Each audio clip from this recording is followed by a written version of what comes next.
Halo Sobat Kompeten, perkenalkan nama saya Raihan Alkafi dari SMK Neoplu Jakarta, jurusan Desain Komunikasi Visual.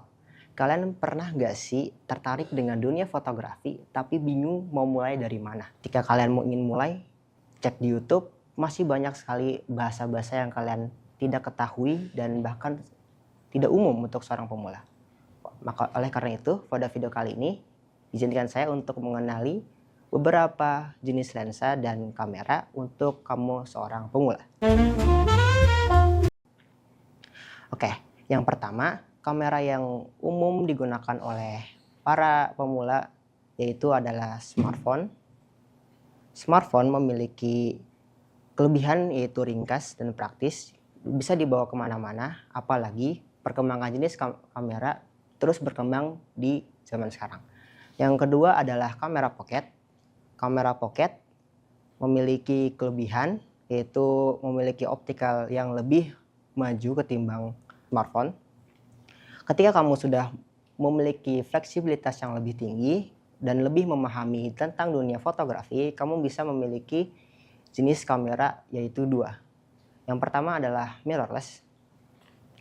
Mirrorless ini memiliki kelebihan yang tentu sangat berguna ketika kalian melakukan fotografi.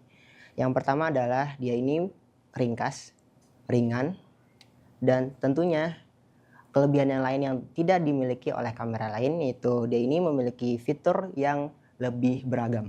Mengapa beragam? Karena dengan seiring perkembangan zaman, kamera ini memiliki fitur yang bisa mempermudah para fotografi ketika melakukan foto.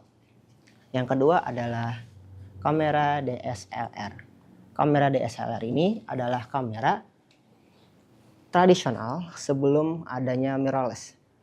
Kamera ini memiliki kelebihan yaitu enak digenggam, tapi ada kurangannya. Dia ini memiliki bobot yang jauh lebih berat ketimbang dari kamera mirrorless. Lebih berat.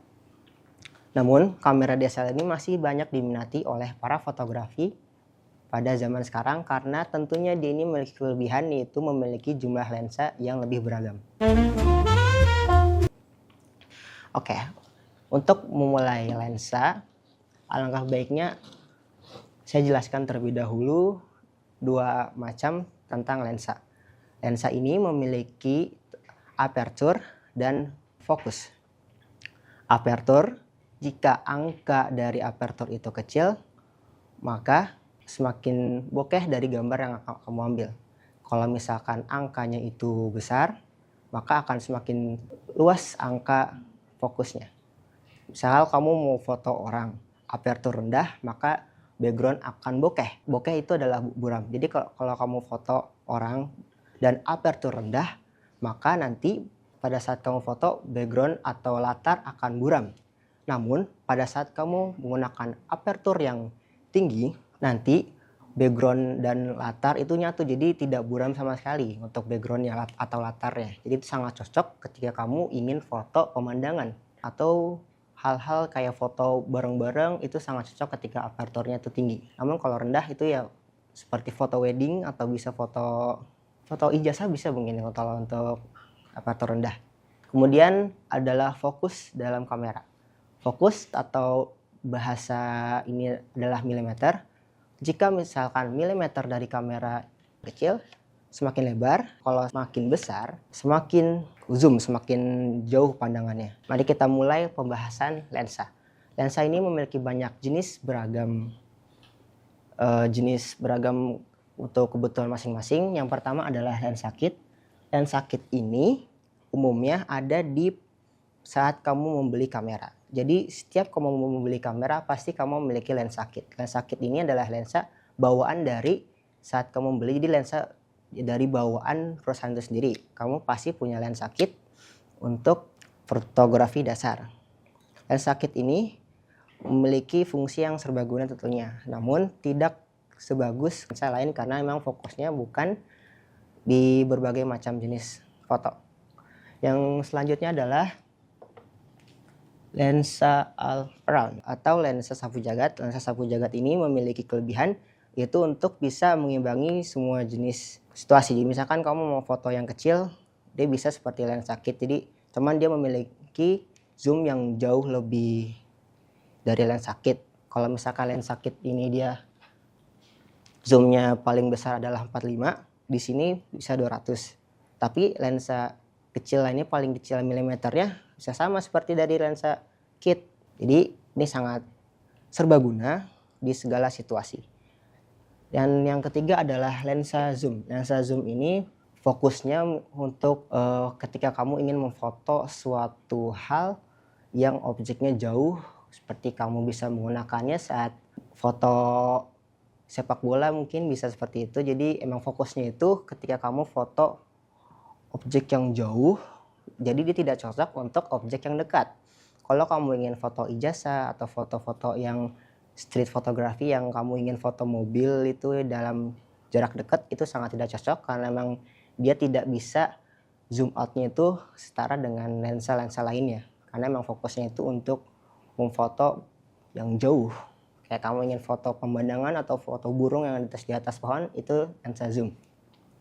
Selanjutnya ada lensa prime atau lensa fix. Lensa fix ini memiliki keunggulan karena dia itu memiliki ketajaman yang lebih dari lensa lainnya. Namun kekurangannya ini, dia ini tidak bisa diubah fokusnya karena dia lensa fix, alias dia bisa diubah fokusnya. Jadi fokus itu misalkan fokus yang umum itu 55 mm, jadi dia cuma bisa sampai 50 mm doang, tidak bisa diturunkan atau bisa dinaikkan, tidak bisa di zoom out atau tidak bisa di zoom in. Oke, ini adalah beberapa tips yang bisa kamu lakukan saat memilih lensa atau kamera. Yang pertama adalah lihat dari budget terlebih dahulu. Jika kamu memiliki budget yang tentu kecil atau rendah, kamu bisa memiliki lensa dan kamera sesuai dengan budget yang ada. Misalkan kamu membeli lensa dan Canon misalkan atau lensa kit kamera Canon yang kamera DSLR itu dengan rentan yang harga zaman sekarang itu terbilang murah. Misalkan kamera Canon 750D atau 1300D itu sekarang tergolong murah dan lensa yang sudah ada dari sananya. Jadi kamu minim budget saat pembelian lensa dan kamera. Yang selanjutnya adalah mulai dari yang kamu punya. Kalau misalkan kamu hanya memiliki lensa DSLR dan lensa kit, gunakan saja kamera yang ada untuk belajar dan proses kamu saat mulai fotografi.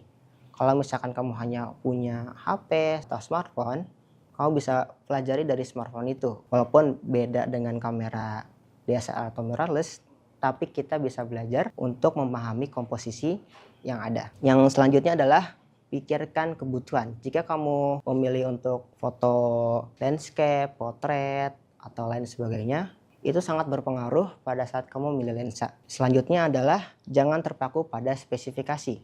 Yang lebih penting adalah bagaimana kamu menggunakannya saat kamu mengembangkan skill fotografi kamu. Selanjutnya adalah cari informasi dan review sebelum membeli. Coba cari review dari internet atau pendapat teman yang sudah berpengalaman. Selanjutnya adalah coba langsung. Kalau ada kesempatan atau saat kamu meminjam kepada teman, kamu bisa incar untuk merasakan langsung perbedaannya saat menggunakannya. Ini pesan dari saya. Ingat, perjalanan menjadi fotografer hebat itu butuh waktu dan latihan. Jangan takut untuk mencoba dan terus belajar. Yang terpenting adalah kamu menikmati proses yang ada. Terima kasih Sobat Kompeten. Semoga video ini bermanfaat buat kamu para pemula. Kalau ada pertanyaan, jangan ragu untuk tulis komentar di bawah. Jangan lupa follow sosial media Pempat Jakarta Timur di bawah. Dan sampai ketemu di pertemuan atau konten selanjutnya. Bye-bye.